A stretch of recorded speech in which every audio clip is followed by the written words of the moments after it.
Hey guys, what's up? It's Ronnie. So today I'm just gonna be doing a little book summary and things you should look out for in the book The Haunting of Hill House by Shirley Jackson.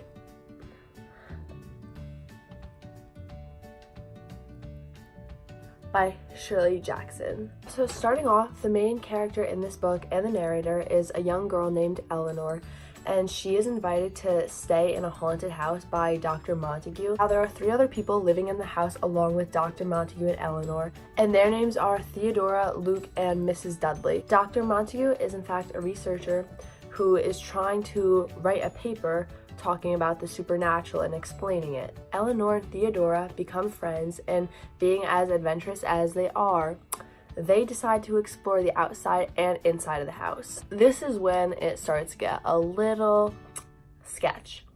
So one night, Eleanor and Theodora are just, chilling in the house, and they hear scratching on the walls in the hallways. And obviously they can't explain it, so and they share their experience with Dr. Montague, and after they do this, even more mysterious things start to happen. Writing often occurs throughout the house and on the walls, and sometimes it even includes Eleanor's name.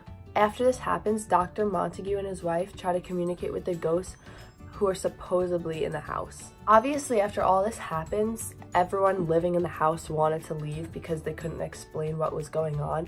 So Eleanor asked Theodora if they could go live together, but Theodora says no and rejects her.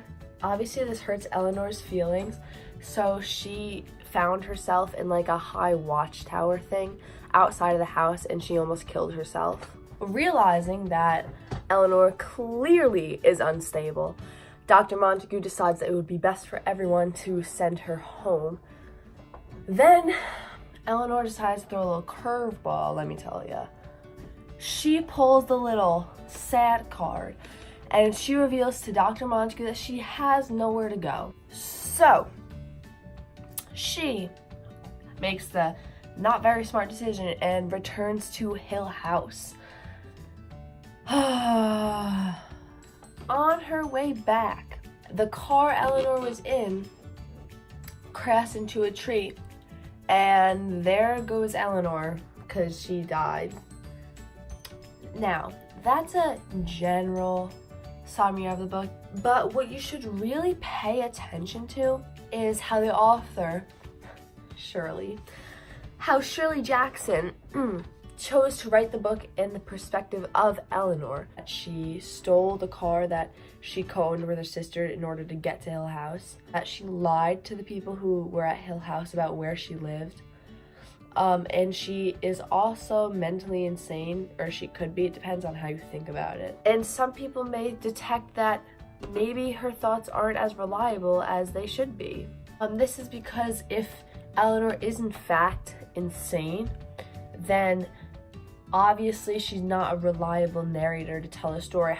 Because if she is psychotic, which she very well is, then there's no way to know if the sounds really were in the house or she really saw writing on the wall.